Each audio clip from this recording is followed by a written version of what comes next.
Bonjour mesdames et messieurs, bienvenue dans ce 6h30. Ouvrons ce journal avec le retour du chef de l'État. Le président Alassane Ouattara est rentré hier à Abidjan. Le président était à Addis Abeba en Éthiopie où il a pris part samedi au 11e sommet extraordinaire des chefs d'État et de gouvernement de l'Union africaine. Vous le voyez là en image, le chef de l'État a été accueilli à sa descente d'avion par le vice-président Daniel Kablan-Duncan et plusieurs membres du gouvernement. Le président de la République, Alassane Ouattara, a pris part aux côtés de plusieurs de ses pairs au 11e sommet extraordinaire des chefs d'État et de gouvernement de l'Union africaine. C'était donc samedi dernier, samedi 17 novembre, à Addis Abeba, en Éthiopie. À l'issue de la cérémonie d'ouverture, les chefs d'État et de gouvernement se sont retrouvés pour une session à huis clos, session au terme de laquelle le président a quitté Addis Abeba pour Abidjan. Mais nous y allons à Addis Abeba, retour sur place. Si la question de l'autonomie financière de l'Union africaine a été maintes fois soulevée, tout comme les difficultés rencontrées par la Commission, l'organe administratif de l'Union africaine, pour conduire la mise en œuvre des orientations et des décisions prises par la conférence des chefs d'État, c'est bien la première fois qu'un sommet extraordinaire se réunit au siège de l'Union africaine sur ces questions qui, non résolues, empêchent l'organisation panafricaine d'être opérationnelle et efficace face aux défis que représentent l'insécurité, les guerres, la pauvreté sur le continent africain. Le sommet a réuni plusieurs chefs d'État et de gouvernement. Le chef de l'État ivoirien, le président Alassane Ouattara, arrivé la veille à Addis Abeba, avait souligné tout l'intérêt qu'il accorde à la question de l'efficacité et de l'autonomie financière de l'Union africaine. Dans sa présentation d'ouverture, le président de la Commission, Moussa Faki Mahama, a plaidé pour que des décisions concrètes soient prises par le sommet. Le renforcement des sanctions à l'encontre des États qui ne sont pas à jour de leur contribution au budget de l'Union ouvre la voie à une action plus déterminée en ces domaines. Dans le même esprit, il est impératif que le processus engagé pour la détermination du nouveau barème de contribution soit parachevé en février 2019, comme proposé par le Conseil exécutif. Le président en exercice de l'organisation, le président rwandais Paul Kagame, pour sa part, a invité le sommet à taire les controverses et à parler d'une seule voix, rappelant la mobilisation exemplaire de l'Afrique pour le poste de secrétaire général de la francophonie. À vous remercier. C'était grâce à votre appui sans faille qui a assuré le succès de votre candidat à la tête de la francophonie, la victoire de Louise Mushikiwabo. Encore une fois, ceci démontre que lorsque nous sommes unis, rien n'est impossible au continent. Occasion aussi pour le président en exercice de l'Union africaine de faire une adresse à l'intention du président Ali Bongo Ondimba, dont le pays, le Gabon, est membre de la francophonie. Nous souhaitons à notre frère, le président Ali Bongo, une guérison rapide ainsi que la stabilité pour son pays, le Gabon. La cérémonie d'ouverture a ensuite fait place au huis clos des chefs d'État et de gouvernement. Ce 11e sommet extraordinaire d'Addis Abeba, on peut le dire, est un bon départ pour une résolution effective du blocage financier et opérationnel de l'Union africaine. Souvenez-vous de cette promesse faite par le chef de l'État. Il a promis que le taux d'accès à l'eau potable ici en Côte d'Ivoire passerait à 95% d'ici à l'horizon 2020. Et dans le cadre du programme Eau pour tous et la mise en œuvre du programme pilote hydraulique villageoise du Conseil de l'Entente, la Côte d'Ivoire vient de bénéficier de 15 forages équipés de pompes à motricité humaine. Un coût global, 97 millions de francs CFA. La cérémonie de remise de ces ouvrages a eu lieu vendredi dernier à Norbert-Carrefour, un village situé dans la sous-préfecture de Méagui, en présence du ministre de l'Hydraulique, Sam Konan. Dame Kwasi Adjoua Yvonne a recours à l'eau de pluie pour son ménage, comme les autres femmes du village de Norbert-Carrefour. Chaque matin, à l'aide de sa puisette, elle remplit ses récipients. C'est ça, on prend pour cela, on prend pour préparer. C'est pas propre, mais on se débrouille avec ça. On veut qu'ils n'ont qu'à nous donner l'eau propre. On n'a pas l'eau propre pour boire. Cet appel a été entendu par le gouvernement. Une pompe à motricité humaine à Norbert-Carrefour, la joie des populations. Et cette pompe villageoise est le fruit d'un partenariat entre l'État de Côte d'Ivoire et le Conseil de l'Entente.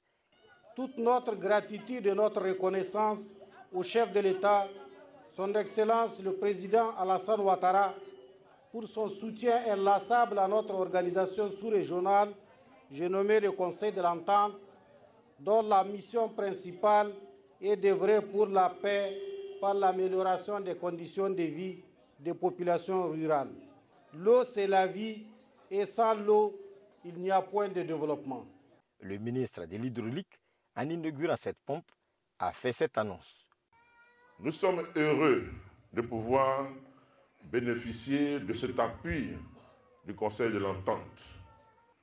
Autour du programme Eau pour tous, il est prévu l'entretien et la maintenance de l'ensemble des pompes à motricité humaine sur toute l'étendue du territoire. En outre, d'ici quelques mois, ce sont environ 6 000 forages alimentés par des systèmes solaires qui seront réalisés dans les 31 régions de notre pays. Ce sont au total 15 pompes villageoises dans 3 départements, Abouasso, Dabakala et Meyagui, qui sont remises à la Côte d'Ivoire par le Conseil de l'Entente dans le cadre du programme pilote d'hydraulique villageoise du Conseil de l'Entente. De Meyagui à Bouaké, dans la région de Bouaké, et une question, comment vivre avec le diabète? Élément de réponse avec Doumbia Makorian et Soro Corona. Abiba, la cinquantaine révolue, vit depuis 10 ans avec le diabète. Depuis le 14, 3e mois 2008, que j'ai constaté que j'ai le diabète. Maintenant, là, j'ai fait un examen de contrôle par mois. En plus de ce traitement, Abiba pratique régulièrement le sport. C'est même le secret de son embonpoint. Le vrai médicament du diabète, même, c'est le sport. Quand je commence à prendre un peu de poids, ça commence à monter. Donc, je fais l'effort de ne même pas grossir. Pratique régulière du sport, un moyen pour vivre avec son diabète. Une maladie due soit à l'incapacité du pancréas à produire l'insuline en quantité, soit à l'incapacité de l'organisme à utiliser cette insuline produite par le pancréas.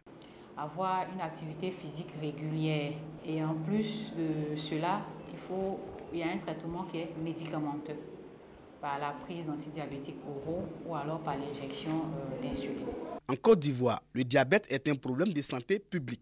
5 personnes sur 100 font le diabète. À ces malades, un régime alimentaire particulier. Il y a certains aliments interdits à la personne de consommer. Le soir, il faut manger un peu plus tôt. Autour de 19 h, il faut manger. Là, tu as le temps de digérer avant de dormir. Suivi du traitement et du régime alimentaire approprié, en plus de la pratique régulière du sport, des moyens pour vivre avec le diabète. Cette maladie métabolique est responsable de plus de 5 millions de décès par an dans le monde. Débuté mardi 14 novembre, le DISCOP, le plus grand marché africain de production et de contenu audiovisuel du continent, a pris officiellement fin vendredi dernier à Johannesburg.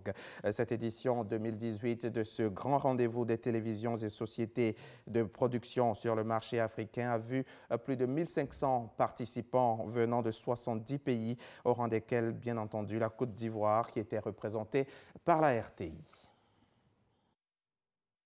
Le DISCOP, le plus grand marché africain de production et de contenu audiovisuel du continent, a pris fin vendredi à Johannesburg. Il a vu plus de 1500 participants venant de 70 pays, au rang desquels la Côte d'Ivoire qui était représentée par la RTI, la radiodiffusion télévision ivoirienne. Pour soutenir l'équipe de RTI Production qui était venue présenter ce qui se fait de mieux en Côte d'Ivoire, le ministre de la Communication et porte-parole du gouvernement Sidi Touré, le directeur général de la RTI Amadou Bakayoko, ainsi que l'ambassadeur de la Côte d'Ivoire en Afrique du Sud étaient au DISCOP Johannesburg 2018. Le ministre de la Communication Sidi Touré, après avoir fait un tour de cette exposition et du stand de la Côte d'Ivoire, s'est félicité de sa présence à ce grand rendez-vous. Sidi Touré et la délégation ivoirienne ont également eu l'occasion de visiter la SABC, l'équivalent de la RTI en Afrique du Sud, puis ont eu des échanges avec le directeur général de la radiodiffusion-télévision sud-africaine. Visite qui a permis une séance de travail entre les deux parties au cours de laquelle la SABC et la RTI ont manifesté leurs intentions d'approfondir leurs relations qui devraient déboucher sur un protocole d'accord et qui devrait être signé au plus haut niveau après que les experts en la matière de la SABC et la RTI ont défini un cadre clair de cette collaboration entre l'Afrique du Sud et la Côte d'Ivoire. De retour ici à Abidjan, allons-y dans la commune du Plateau où s'est tenue la semaine dernière la cérémonie de dédicace de l'œuvre Une féminité amputée, écrite par Adeline Camara. Cette œuvre met en exergue les méfaits de l'excision. Malgré son interdiction en Côte d'Ivoire depuis 1998, les mutilations génitales de la petite fille continuent de sévir, notamment dans sa région, la région du Hambol, à l'instar d'autres régions. Cette œuvre de 104 pages a été préfacée par Agnès Crédit, journaliste et femme des médias. On y va avec Astou Touré. Une fois de plus, un engagement, un cri de cœur pour dénoncer un phénomène qui est su, mais qui continue de faire des millions de victimes dans le monde. L'excision. Cet acte affreux et terrifiant, Kaunam l'a connu. Kaunam, c'est le personnage principal de cette œuvre de 104 pages intitulée Une féminité amputée. L'œuvre relate le parcours d'une orpheline qui, très tôt, à l'aurore de sa vie, fait l'amère expérience de l'excision, du viol et des abus sexuels. Adeline Camara, auteure de cette œuvre, touche à plusieurs thématiques. La scolarisation de la jeune fille, la maltraitance, les fistules obstétricales. Mais au-delà de la chair, Adeline s'attaque également à l'excision de la langue, les abus sexuels. Un phénomène su, mais tu. Au-delà des lignes, elle mène une réflexion sur les us et coutumes de sa région, le Hambol.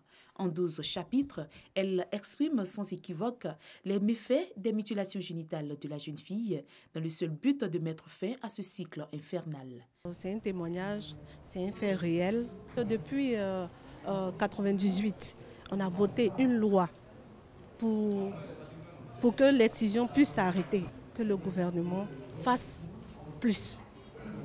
Comptable de formation, des chiffres, Adeline Camara passe aux lettres. Une féminité amputée est sa première œuvre. En Centrafrique, le chef anti-Balaka, Alfred Yekatom Rambo, mieux connu sous le surnom de Rambo, a été extradé samedi 17 novembre vers la CPI à La Haye. Un mandat d'arrêt avait été déposé contre lui le 11 novembre pour crimes de guerre et crimes contre l'humanité qu'il aurait commis entre décembre 2013 et août 2014 à Bangui et dans l'ouest du pays. Il avait été arrêté le 29 octobre dernier à l'Assemblée nationale après avoir sorti son arme dans l'hémicycle. Rambo, comme il est surnommé, était un chef de groupe armé très craint. Et puis pour fermer ce journal, sachez que quelques 283 000 gilets jaunes ont protesté samedi dans toute la France contre la hausse des taxes sur le carburant et la baisse du pouvoir d'achat au sein de 2000 rassemblements parfois tendus qui ont entraîné des accidents faisant un mort et 227 blessés. C'est la fin de ce journal. Merci de l'avoir suivi. Bonne suite des programmes sur la chaîne qui rassemble.